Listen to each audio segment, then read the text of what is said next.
Hello, everyone. This is Raise Your Voice as part of the Fans First Sports Network. We are live on youtube.com/at Raise Your Voice and available, of course, wherever you get your podcasts. I'm your host, Brett Rutherford, joined, as always, by my good friend and co-host, Darby Robinson. Darby, welcome back to the United States. Absolutely nothing newsworthy has happened here in our country or other countries that we might be involved with since you've been gone. The biggest news of I think in the world right now is the return of Taylor Walls, and we'll get to that. But first off, how was your trip, man? How are you doing? I'm doing very well. I'm doing very well. I went to Ireland. I was in Ireland for the last 10 days and touring around, exploring around, and eating and drinking and seeing cool history. It was fantastic. It was amazing. Ireland's a really, really fun country. It was my first time visiting there. We went with some friends, and yeah, it was a blast. The downside of it, we had some really good weather for most of it, and we got some rain, and which obviously it happens. But like coming from the Northwest, you had a lot of folks were like, oh, how are you liking the rain? And it's like, yeah, this is pretty similar actually. It was nice green trees, rain, then going getting some coffee, and I was like, I'm just basically home. And then there's a castle that's 3 times the age of our country. It was great. It was super fun. But timing wise, it basically meant like I have not seen a full Rays game from start to finish. I have not seen. I think the only baseball game I've seen from start to finish was the Netflix game at the start of the season. So I just assume every game has Bert Kreischer shirtless in McCovey Cove. That's like now a standard part of that's MLB. That's just what we do in baseball now. That's just it. Yeah. Theo and the score bugs. No, it's Bert Kreischer in the National League and Theo Vaughn in the American League. Perfect. Yeah. That's nice and balanced. The scholars of our time. You're not far off. But there. Yeah, no. How have you been? How is things stateside? I've been about as good as the Tampa Bay Rays so far. Like the last couple of weeks, I've been at a solid 5-7.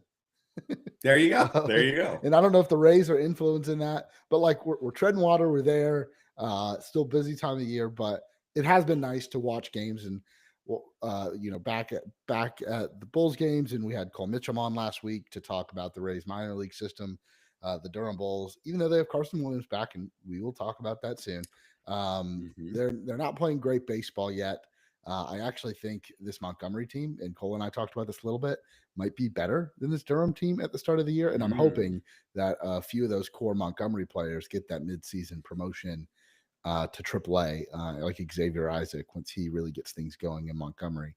But yeah, the Rays, 5-7. If you had offered me that at the beginning of the season, I'm probably not saying no to 5-7, given your schedule to open the year, 9 straight road games, a return to the Trop, a couple of tough teams in there. I think there's some good, there's some bad, and there's definitely some ugly early on. But you know what? It's very early. Well, so that's what I wanted to start the show with, to catch me up on things. And I've been, doing some box score peeping, and I've seen some highlights, and I've seen some, things like that. And so I'm the average Twitter baseball follower here. I've seen a couple box scores, seen a couple of clips, and now I'm going to speak completely confidently and ignorantly in equal measure. But I wanted to avoid that. I wanted to ask you basically, what is reality anymore? And to help me out to see like what is going on in this early season. And maybe you could call this fun with small sample sizes. But I needed to ask, first question. Is Chandler Simpson going to win a Gold Glove? He's currently the best defensive player in Major League Baseball on outs above average, or for left fielders. So what the hell's going on with that? Yeah. I'm stoked. Chandler Simpson, I don't think he's the best defensive outfielder or player in baseball. But I do think that he was, and I think you and I can admit this. Like we've been Chandler Simpson skeptics in the past, and there's still skepticism there because we are only 12 games in. But I said last year that he was bad. There was like one clear thing that he needed to fix. The arm won't ever come. Like the arm stinks, and that's fine. He has the ability to get to balls that no other player in the game, except for maybe Victor Scott, can get to in the outfield, or Pete Crow Armstrong is probably up there as well. And so if he could just get his routes from atrocious to below average, or just even bad, to go from atrocious to bad, and then we can work on below average later. This is a good outfielder that's going to turn a lot of fly balls into outs.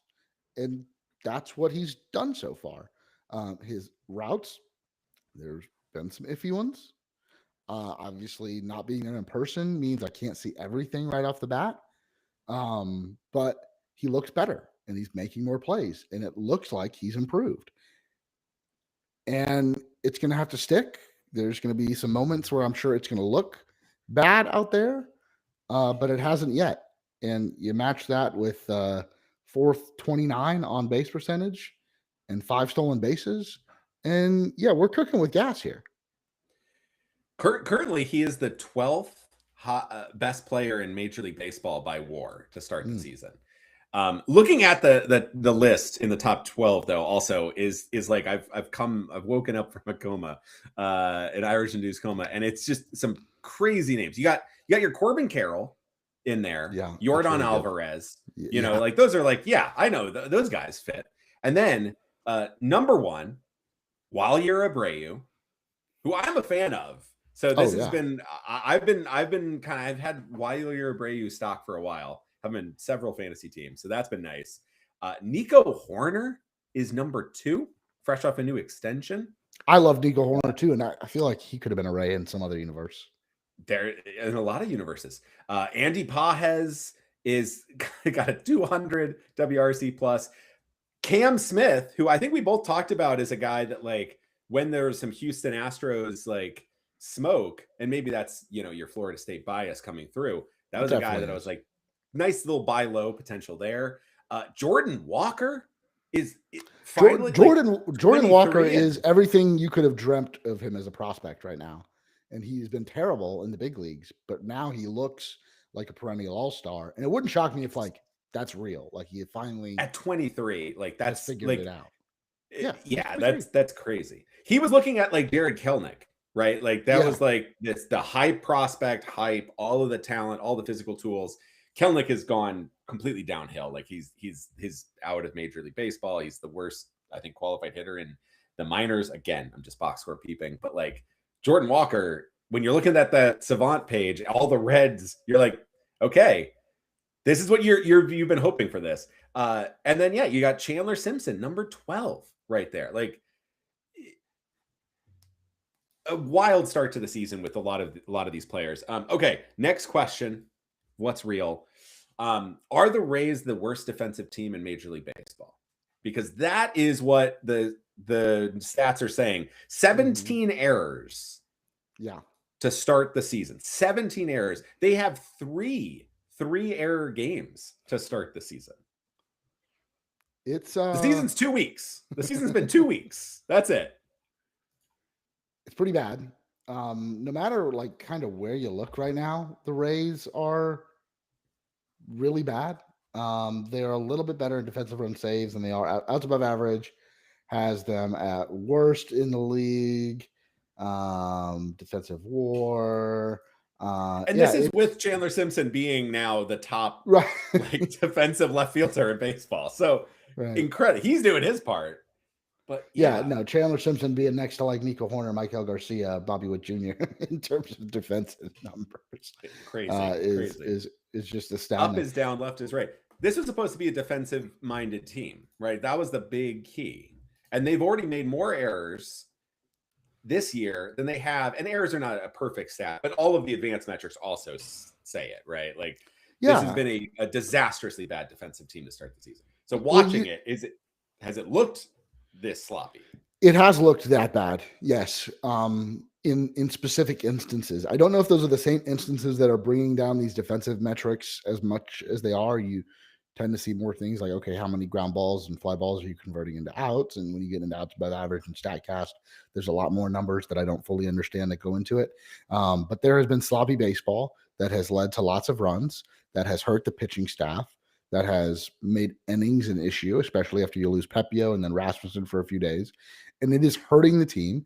One of the major culprits here is Junior Caminero. He looks sloppy, and he's 22, and he hit 45 bombs last year, and he hit 3 bombs in the World Baseball Classic. And I really always want him to focus on hitting bombs because that's what he's there for. But if you're going to be the cornerstone of a franchise, you can't be a first base DH at 22. You got to kind of figure it out. At least for a few years, hold down the hot corner. And I think he can do it. He looked fine at the end of last season. Like we talked about the improvements. Like he made huge improvements. The ability is there. The question is, did the World Baseball Classic, where he was the DH for all of it, that took him away from Ray's camp, so is he getting the same type of work on the infield that he would have been without the World Baseball Classic? Is that affecting him? Did he not do the work? I don't know. Like, I don't know why it's this way. I have a few guesses, in the World Baseball Classic being kind of first and foremost. But yeah, it's got to get better. He's not the only one. You're also playing with backups up the middle. Williams, who's now back down in AAA, and Williamson and Palacios at second base with Lux out. I think that will be interesting to watch. And Cedric Mullins, who's played every day and maybe shouldn't. He has been just okay out there. It clearly showing his age. And I going into the year with him as your starting center fielder might not have been great process. But they also might have him there for other reasons, which we can talk about later. And yeah, I think the defense needs to get better by Walls and Lux coming back and replacing Williams and Williamson. Williamson, I like. It's clear that he was at third because he doesn't have amazing range, but he is a vacuum for baseballs. I think he'll be just fine playing second base. He's not going to be elite there, but I think he probably, he does grade out as pretty elite at third base because he just knocks everything down. He's got a good arm. He just doesn't quite have the range. I think all of that will get better, but it needs to. And if it doesn't, this team could snowball into a team that loses 90 plus games. And it is a big issue that needs to be fixed because it was one of the things that we thought was going to bring this team back into contention this year. The other thing we thought they were bringing them into contention that I also need to bring up here is the Rays are the third worst bullpen in all of Major League Baseball. And only reason they are not worse is because the Washington Nationals and the Houston Astros have been so truly apocalyptically awful at the Washington Nationals are worth as a bullpen negative 1.7 WAR. The Houston Astros negative 1.3 WAR. Then it's the Rays at negative 0.6. 6.7 ERA, a 6.14 expected ERA, and a 5.57 FIP. Not getting strikeouts, walking a bit too many people, giving up home runs, not getting ground balls. A lot of blown saves so far, a lot of huge blown leads. Is this one of the worst bullpens in Major League Baseball? Yeah, right now it is. And I wish I had better answers. Griffin Jax has not performed up to his potential. It's more than just his potential. It's something he's done in the past. Brian Baker is your closer, and I think that's been a really good bright spot in the bullpen. He looks great out there. His repertoire allows him to get righties and lefties both out. I mean, that changeup is one of the best pitches in baseball, and you pair that with the fastball slider, and you've got, I think, just a really good pitcher there in Brian Baker. The rest of the guys just don't really cut it. Andres Gomez, Mason Englert, Ian Seymour hasn't pitched great. These are yo-yo guys, and right now your bullpen just has like one or two too many of those guys.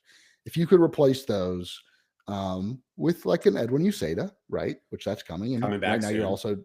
you're also down Garrett Clevenger, and you're still down Manuel Rodriguez, and he was could pitch in higher leverage situations. So your bullpen is bad right now. I think there's a path, but I also don't think that's a spot that you can look to significantly improve with external options with the direction the team is headed. And I don't know if this is the type of year you're pushing chips in to bring in a reliever, unless it's a controllable reliever, which the Rays, like they did with Jax a year ago, are always open to do.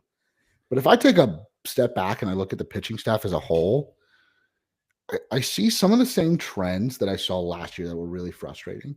And I tried to write off everything that happened last year to being Steinbrenner Field, it just being a weird season. And it's way too early to draw any conclusions about this pitching staff right now.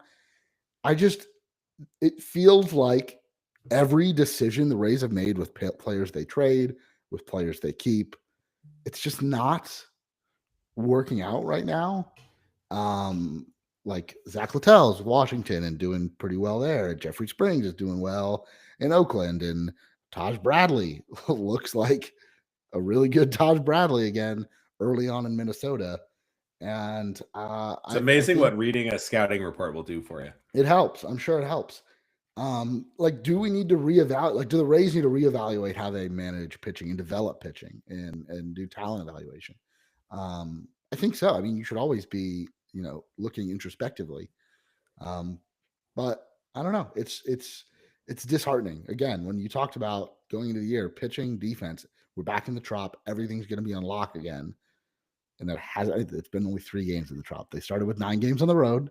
Let me preface it with that. That's a big key. They haven't played much in the Trop, but the Yankees are coming to town tomorrow, so it could get worse. It's left me feel very nervous about how this pitching staff is going to get through the season. The bright spots in the pitching staff were their 2 acquisitions, Steven Matz and Nick Martinez. Nick Martinez, who everybody was most nervous about in the spring, who was terrible throughout the spring, has been kind of nails. It looks like in the major. So it's like, okay, fine. A 33-year-old is half-assing spring training or working on a pitch or a shape or something, and he doesn't really give a crap. And now he's like, okay, now it's for real. So turns out the Rays innings leader, Joe Boyle, he's made one extra start. Else. But the other thing that's interesting so far, there's the other stat that was interesting, was up until the last 2 games, the Rays had led in every single game of the season, which is pretty impressive. That's like every game they had a lead. The offense still ranks in the top 10 in runs scored, in WRC plus, and in obviously batting average, OPS as well was top 10. So interesting thing where the offense has been doing enough to score runs, get leads. Oh, this offense is incredible. And the starting pitching been, top in the list. I mean, like, when you look at, like, I said, the third worst by relief pitching WAR, if you flip that to starting pitching, you actually have a legitimately good pitching staff. So very fascinating. It also is very early season, so you have some weird stuff like Colorado's the best relief pen right now, which I don't know if they will continue, but some wild stuff. But the starting pitching for the Rays, 12th in Major League Baseball by WAR. The offense firmly top 10, bullpen bottom 3, defense but dead last. Fascinating flip of what you would be like in terms of confidence values versus negative confidence values. The American League as a whole is a nightmare hellscape of bad. Everybody sucks. Everybody's awful. The Blue Jays look like hot garbage. The Mariners can't score a run. They have the best pitching. They've started the best ERA in franchise history to start the season, and they are 4-9. Yeah, like crazy. Everybody but 3 teams in the American League are under 500. Like, everybody is off. The Houston Astros just got bodied and swept by the Colorado Rockies. this is a weird start to the season. Paul Skeens has a 5 ERA. But the Pirates have a winning record. Yeah, Paul Skeens is sucking up the place, but the rest of the Pirates are dragging his sorry ass through the finish line. Everybody that played in the World Baseball Classic is horrible, absolutely horrible. Like Tarek Skubal, he only briefly appeared, and then he got beat in a duel by Taj Bradley. A new low for Tarek Skubal, double AL Cy Young. The Marlins, Juan Soto is injured. Contenders. The Marlins look like serious contenders, but the outfield is the worst outfield in the history of baseball, including Jacob Marcy, who is everybody's pick to break out. What is happening? Chandler Simpson is a top 10 player. Cam Smith is a top 5 player. The Houston Astros are awful. Everybody sucks. What's going on? What is happening? I leave for 2 weeks, and Major League Baseball doesn't make any sense. Nick Fortes is like the best hitter on the Rays. The 2 best players on the Rays are Nick Fortes, who's slugging out of his mind, and Chandler Simpson. Then you got Junior Caminero, who can't field, can't hit, dragging the team down. Everyone online is just talking about he needs protection. Junior Caminero, like, he's the one that needs to be dropped in the lineup. What's happening? What is going on? Yeah. Rays Nick Fortes should be batting 4th, Chandler 3rd. And, Caminero, maybe just get him in there with next to Walls, and those guys can maybe, scrape together a hit. Like, it's insane. This is why you really can't take 2 weeks. This is almost a kind of a nice thing to do. I should schedule more trips to go drinking and eating in a foreign country for the first 2 weeks, because then you can kind of come back in, see this chaos, and then just be like, all right, maybe the small sample size, maybe I shouldn't overreact too much to 2 weeks, because I'm looking at this and I'm like, am I really going to say the Colorado Rockies bullpen is going to be the most dangerous unit in baseball? Am I really prepared to say this is legit? Or maybe like, wow, small sample sizes really do some weird stuff. And there is signal in all this noise as well, but it's hard to see what is real and what isn't because of this, small start. The Marlins started super hot, but they're started with like 2 dead last teams. And so is that real or not? But now those Colorado Rockies that were dead last, maybe they're actually more for real. It's a weird way to start the season, because so far a lot of the things that you think would not be correct. At least from me, what I thought I knew coming in is not really playing out. We can confidently say the Red Sox are terrible. Can we? They were the team that was everybody's picked to be the best in the division. Not mine. It was not mine. It was like Red Sox, Yankees, Blue Jays, dominant. It's always been the Yankees, and like for me. Red Sox and Blue Jays have been, like, as much as we want to talk about the Rays, they're ahead of both of those teams. Like the Red Sox look like a mess. Now the Orioles, another team, like Zach Eflin, arms exploded. He's gone. Bye-bye. See you later. He's done. They purposely did not like put anything into their starting pitching, which is a thing that I greatly said. I'm terrified for them. Why did they do that? And already they're short staffed on pitching. Wild stuff. But I don't know if I can confidently say the Red Sox are terrible. Oh, I can. They look terrible right now. They've been 2 weeks.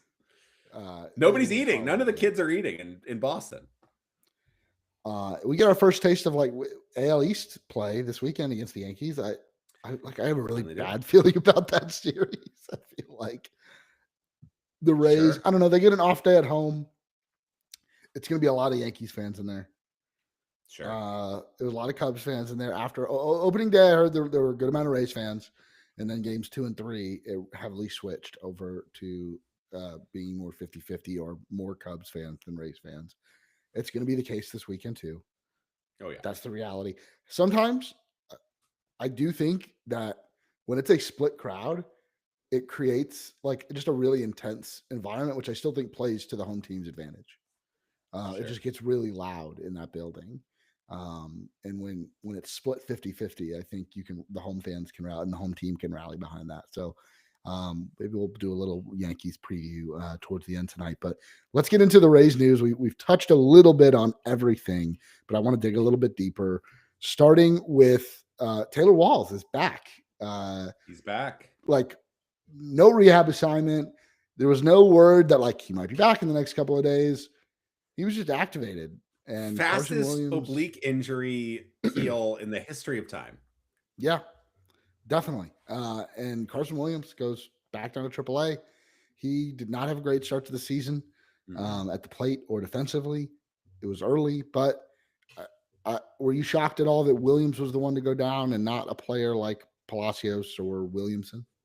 Not with how Williams, like the defense is the big key. I think like he was kind of a little sloppy in spring as well, and you kind of think, well, maybe he'll get there. He made a couple of errors in that. Honestly, you just can't do. Like the bat wasn't performing. He was still striking out, and you can accept that if the defense is stellar.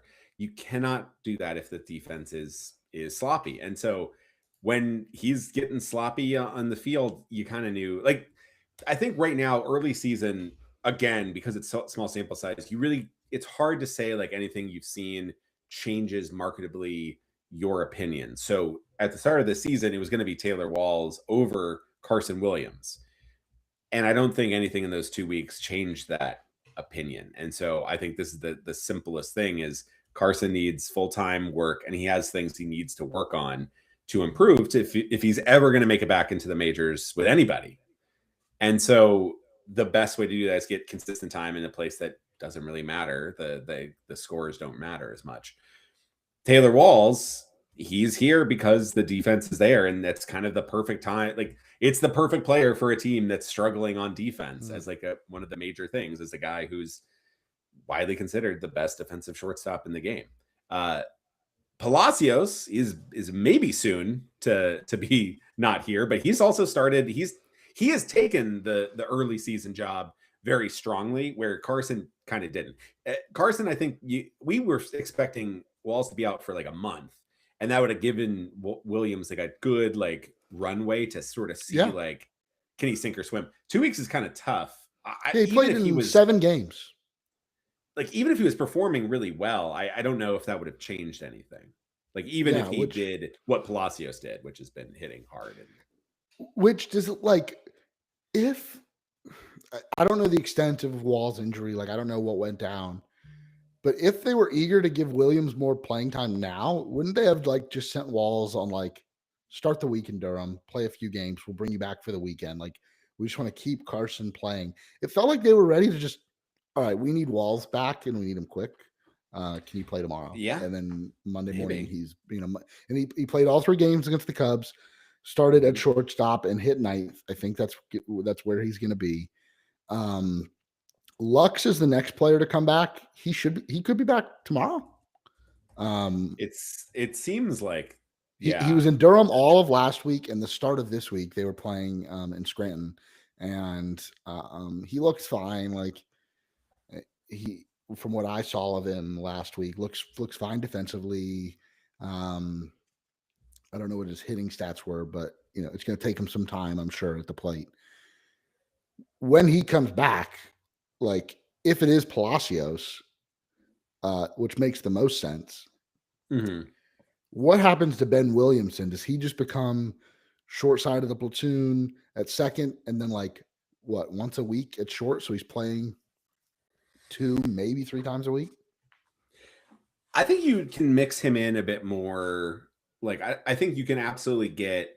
I think Lux starts against all righties and sits against all lefties. I think Williamson, you can definitely mix him in as at shortstop. I don't think Walls like he's bad against either hand, so it doesn't really matter. He's going to be in most of the time, but like I think you're going to see more of like that.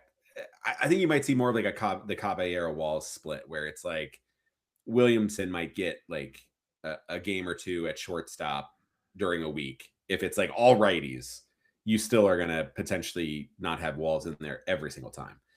Yeah. However, I still think Walls is going to get like in a week, you might be 5 games Walls, 1 game.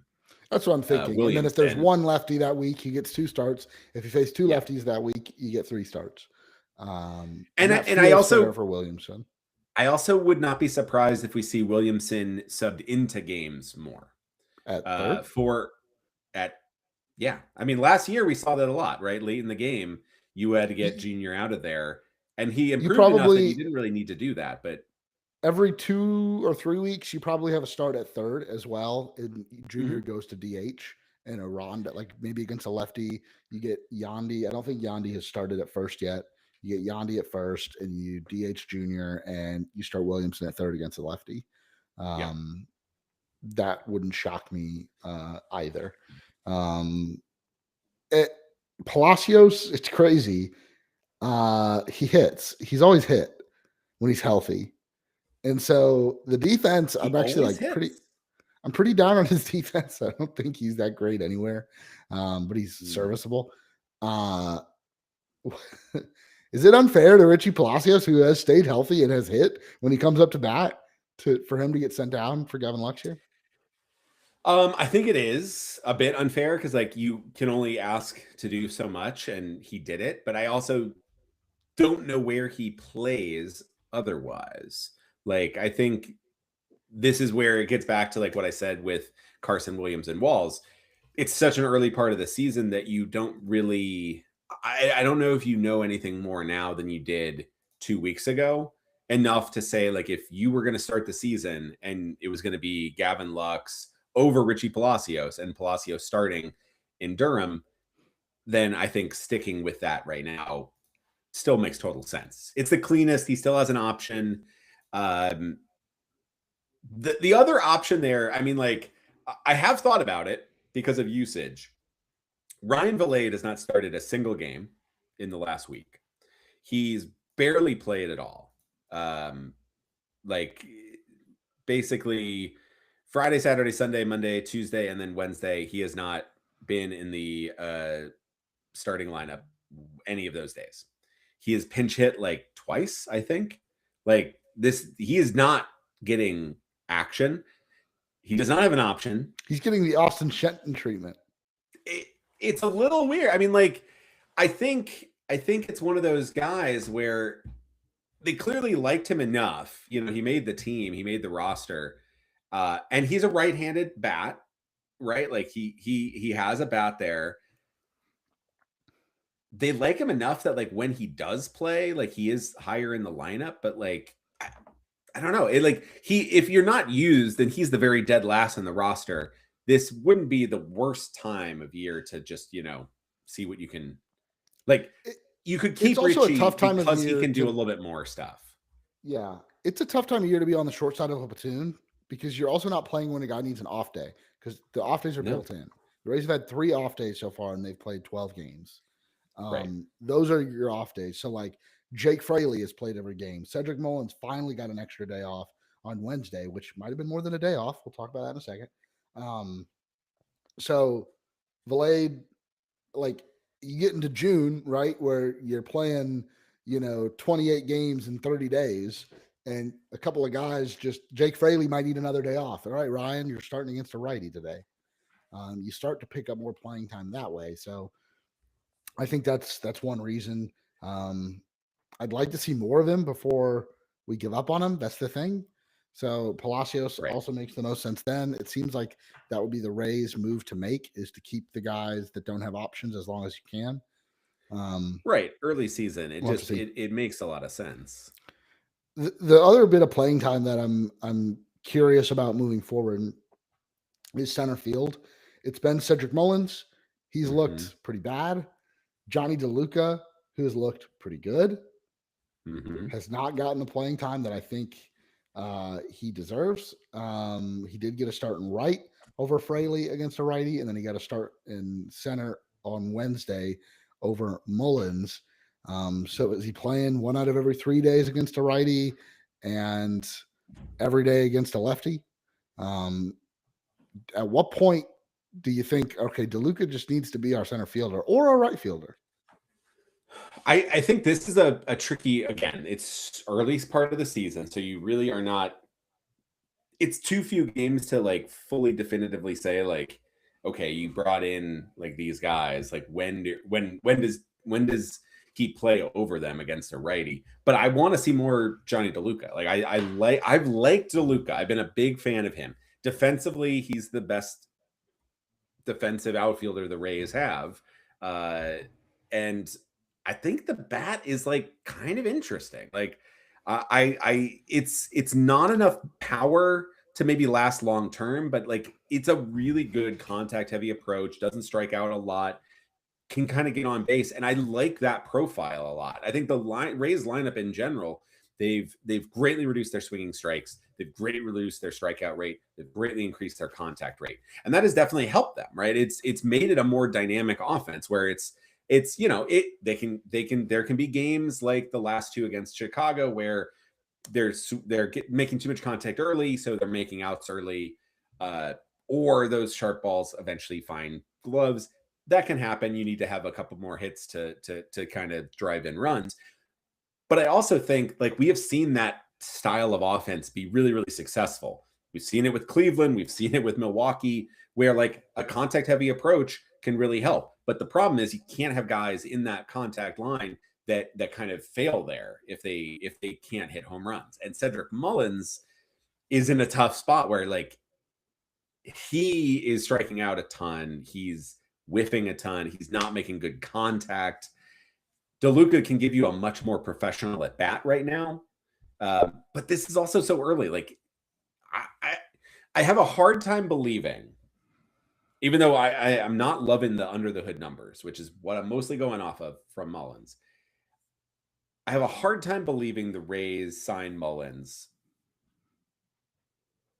but like without having any hope that bat can do something that has some sort of pulse. But what would have given them that? What would have given them that idea? Like, what would they have seen out of Cedric Mullins? Because it looks like the first half of last season. The first half of last season before. But why would you draw on that more than the second half? Because of the trade, or does this look like a guy who's in his 30s now and is just getting worse at the plate, and he's not going to get better? I mean, that very well could be it. But I mean, like, I think that like internally, I would $7 million gamble. I mean, it's a $7 million gamble with a guy who can still play defense. He's still like a very good professional leader. He's a clubhouse leader. I agree that's worth 30. That's worth $7 million. I agree. What I'm saying is, like, at what point is he just going to be your fourth outfielder? I mean, it could be very soon, but like we are talking about a guy. I do think this is like one of those things, right? Where it's like, obviously he's terrible and we know he was going to be terrible. And that's what a lot of Rays fans have been saying. But like first half of last season, he was actually hitting quite well. Bad second half, sure, in the last 2 months.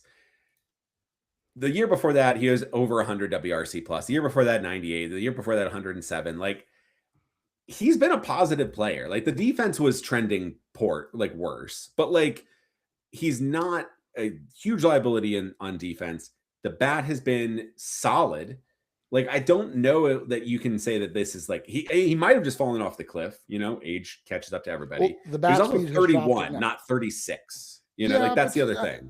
But a lot of guys do age this way in the early 30s. Like you hit your peak from ages 26 to 30, and then from there it can go quickly downhill for a lot of guys. And Mullins, the bat speed has dropped. He's just he's not catching up to fastballs. The home run he hit at the home opener was on a changeup and like well in the zone that caught all of the plate.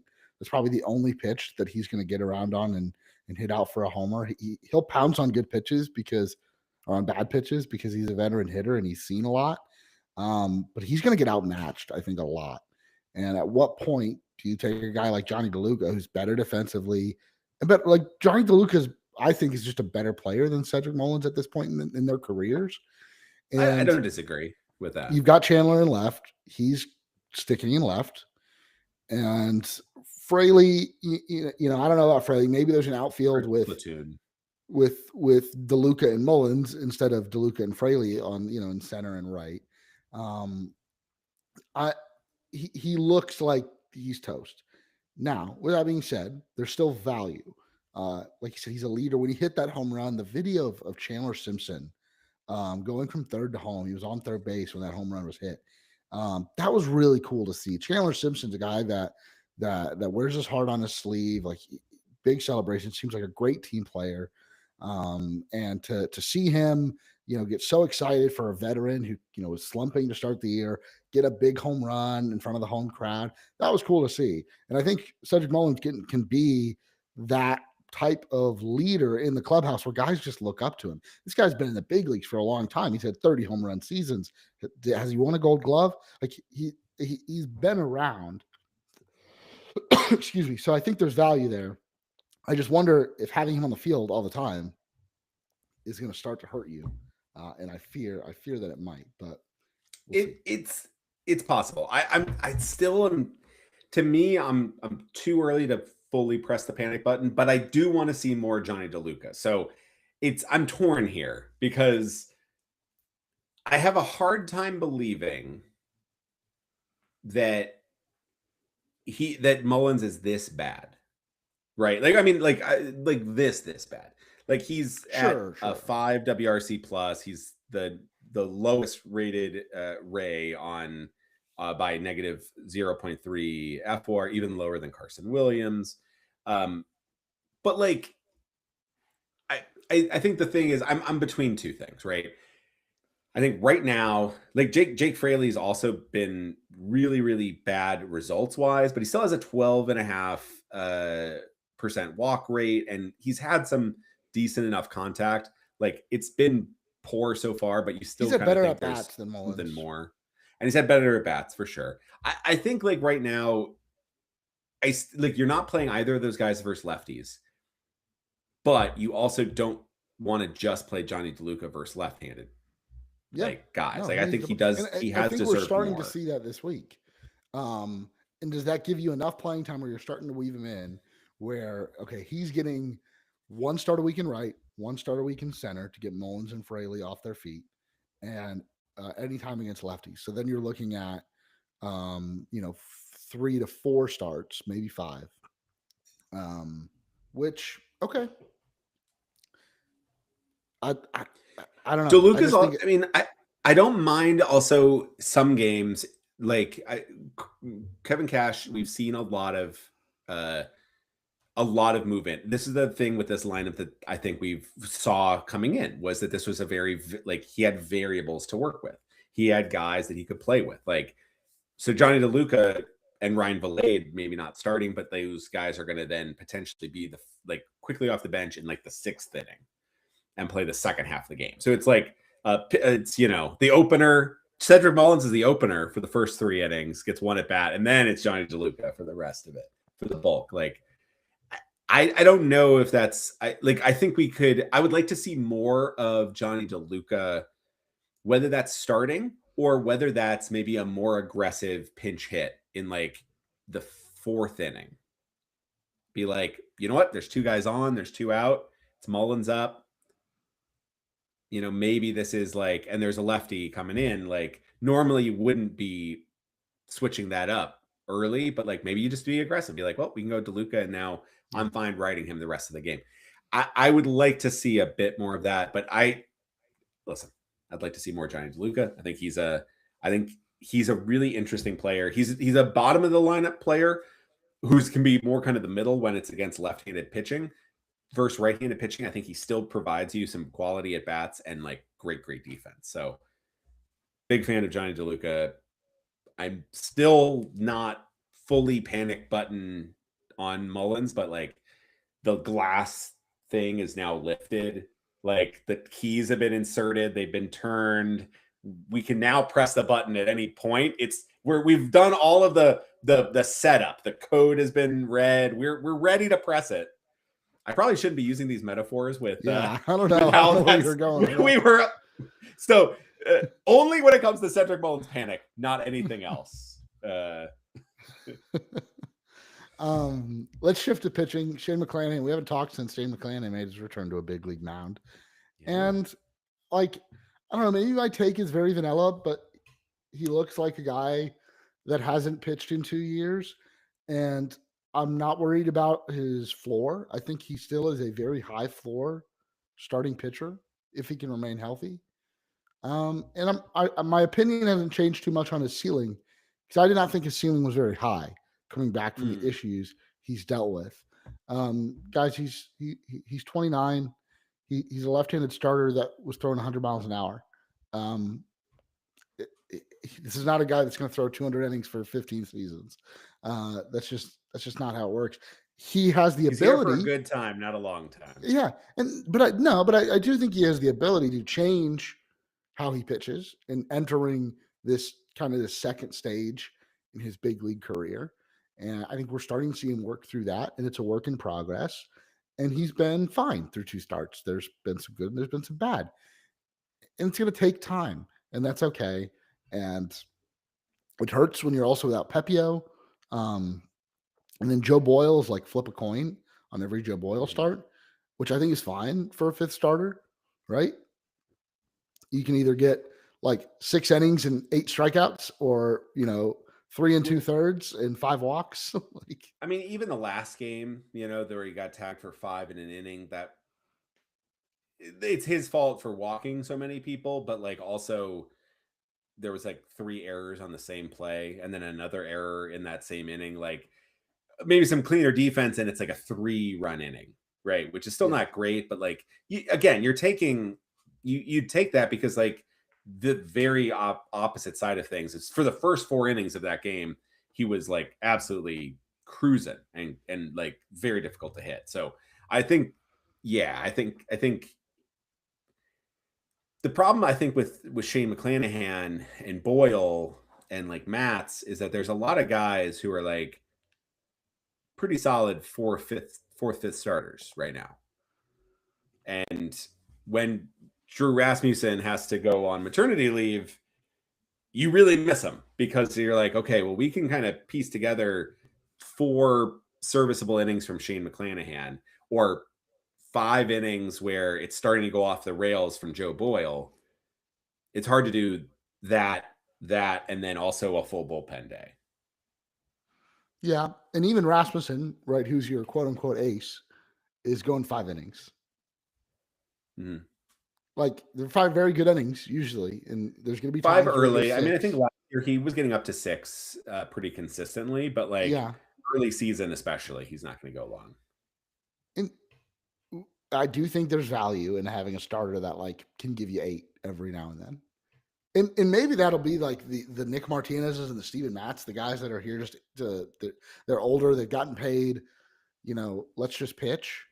I thought Ryan Pepio could be kind of that guy that really has a big step up, and he still might. I hate this an injury at the start of the season. Like it feels like it could derail everything. Even though he could be on his way back here shortly. So I'm worried about the inning. I was worried about the innings before the season. And then I was worried about the innings because like things happen. Oh yeah, like Drew Rasmussen's wife is giving birth. All right, so who did they start that day? Mason Englert, right? And he had to get 3, and then you go to Andres Gomez, Englert, Sulcer, Gomez, yeah. And now we get Jesse Schultens, who I kind of like. He did piggybacked off of Boyle. Did his job before an off day at home, and then gets optioned down like. Org Soldier right there. I mean, that's right. Yeah. You should get some sort of like baseball Purple Heart for coming up and doing that. do the full like bus ride, plane ride. Do your 3 innings of mop up, and then I'll go do like the Guard of Honor or whatever at RDU when they land to go back to Durham. Yeah, there you go.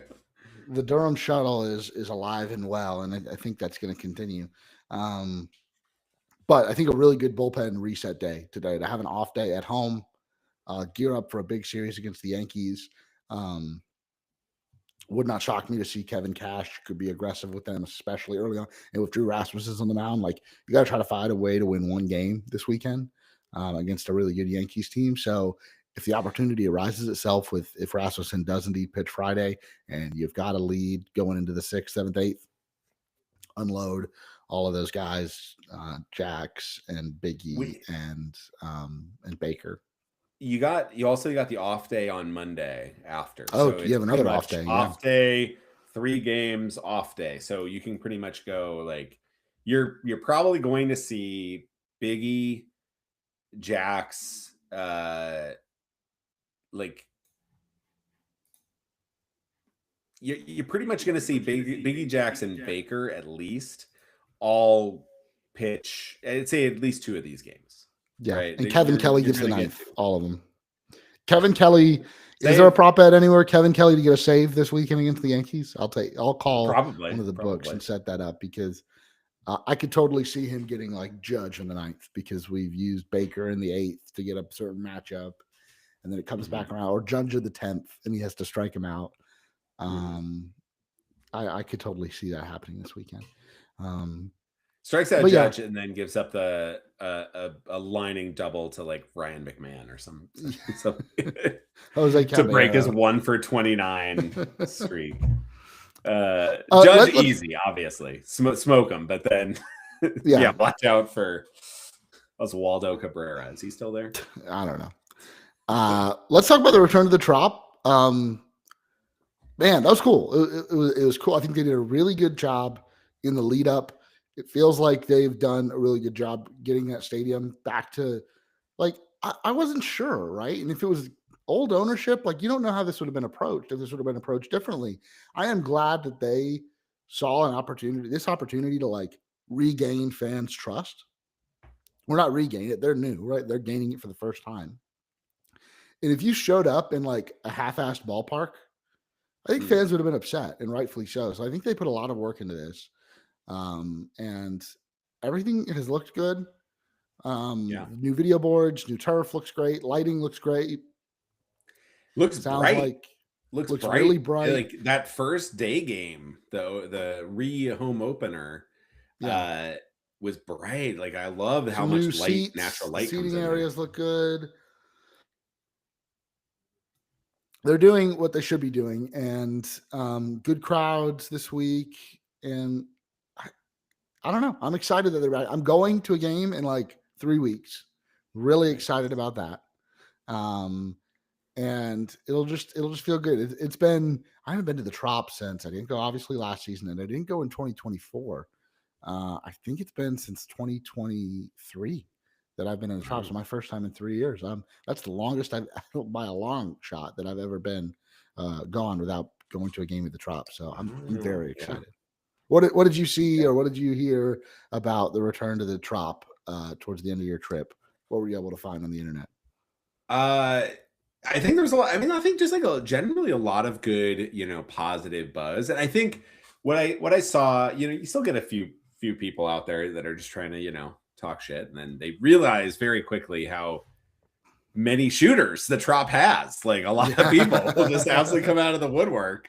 Like you think it's a safe stadium to take a shot at, but nope, not this one. I think a lot of people, it just feels, it looks good on TV. It looked like a professional stadium again, right? Like it's a weird stadium. It's funky. It's very much the Rays, and like it felt very much like returning home. And I think I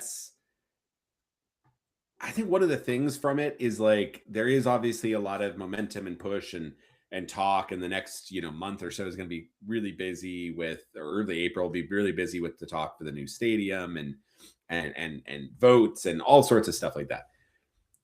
No matter what happens, right? Even at the best case scenario, this is their home for the next 3 years at least. And so I think that seeing the stadium look the way it does, that turf looks great, the light looks great, the video board looks great, the Rays are back in the stadium, the fans are out. It felt like this kind of like older throwback to when you're back there, right? I feel like it was almost like not being there for a year. You kind of don't realize how much you miss it. You don't realize how much you miss watching, even on TV, like a game there, seeing like the players take that field. And I think the AL East in general is fun with these having stadiums that are weird and funky and have odd ground rules. And like This is the division of the Green Monster and the Short Porch and Baltimore's ever changing wall coming in, coming out, who knows? And Toronto with their hotel out there, the Rays catwalks like this. I think it's just the type of it's a stadium that really represents the weirdness that is the Rays. It represents them as a whole, and it represents them more than I think I really realized when they're playing in there every day, and now when you miss it when you're going to like Steinbrenner Field, and I was so ready to be done with that place after like probably the first month. I was like, you know what, the novelty is completely gone, and the night, seeing the jerseys in the light is natural light is great, but I hate this place. I hate this dump. Let's go back to the Trop. Yeah, Let's go back it's to been our a unifying. It's been like super unifying, like for Rays fans, which I think is cool, and to see people stick up and defend it. And I've been a Trop defender.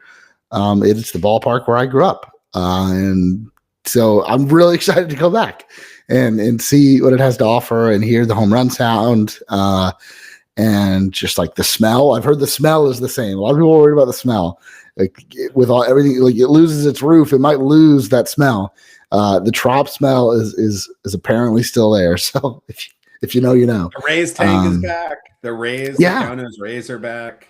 Yeah, no, I'm super pumped. Some new seats, new seating options.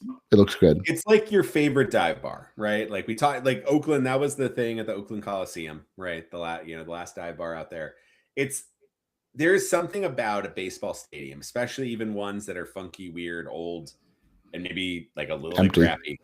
Yeah. And a little empty. It's like, but you know what? That bar stool with kind of like a spring that's sticking up, and you definitely are gonna want to like just avoid that side. And it's $2 PBR. It's home. It's home. It's you can be like, man, this place, what a shithole. But then somebody else, some fancy pants from New York, just strolls in and goes, God, this place stinks. You're gonna want to take them out back. And, exactly. Be like, hey, you can't say that. Yeah, I can say it. You can't say car. That. Yeah, it's like, weren't you just saying that? It doesn't matter. Turn it around. Get out of here. Run on back. It's been exciting. Overall, I mean, like, you went 4-5 on your road trip, your 9-game road trip to open the season. Led in every game. Led in every game. Like games, if you could play it back, you'd probably win. You go 4-5 and you lose 2 or 3 to the Cubs, and you missed out on a start from your best starting pitcher. Okay. Keep it pushing. See what you can do against the Yankees this weekend. It sounds like Steven Matz is pitching tomorrow, so not Drew Rasmussen. Maybe Rasmussen set for Saturday. Right now, there's not. It looks like Martinez would be lined up to go Sunday.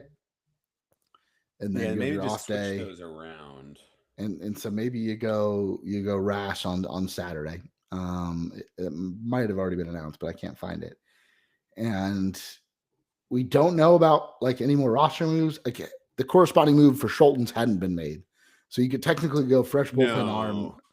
You could go fresh bullpen arm and then send someone else down for Ras. That's true. Oh yeah, that's a good point, because if you move that one day, you might just have. Yeah, that's a good point. So you've got Alex Cook and Cam Boozer are both. I didn't know Cam Boozer was on the 40-man, and Joe Rock. Oh, that's right. He did get added, but he doesn't have an option. So he got added at late. So that would mean if he's called up, you really can't option him, but you have other people you can option, or DFA. Listen, it's the worst bullpen. It's the third worst bullpen in Major League Baseball. I don't know if there's like a lot of people you're like a little worried about there. I'll make a bold prediction that we see Cam Boozer this weekend. The Yankees have a lot of lefties now. Like they used to have none. They've got Grisham, Bellinger, Rice, Chisholm, Wells, McMahon. Wow, that's very lefty heavy. And right now, the only lefty in your bullpen is Ian Seymour. Yeah. Interesting. That actually, wow, they are very. So it would make some sense to maybe bring up Cam Boozer for Schulten's spot, and then either send. I don't know if I want to send Boozer back down, but maybe you send down Gomez at that. No, Gomez has no options. Maybe you send down Englert or Seymour.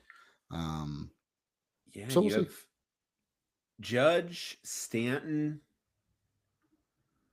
Caballero, Ahmed Rosario, Randall Grichuk, Paul Goldschmidt. Those are your righties that they could play. None of those you're all that interested in. Like, Yeah.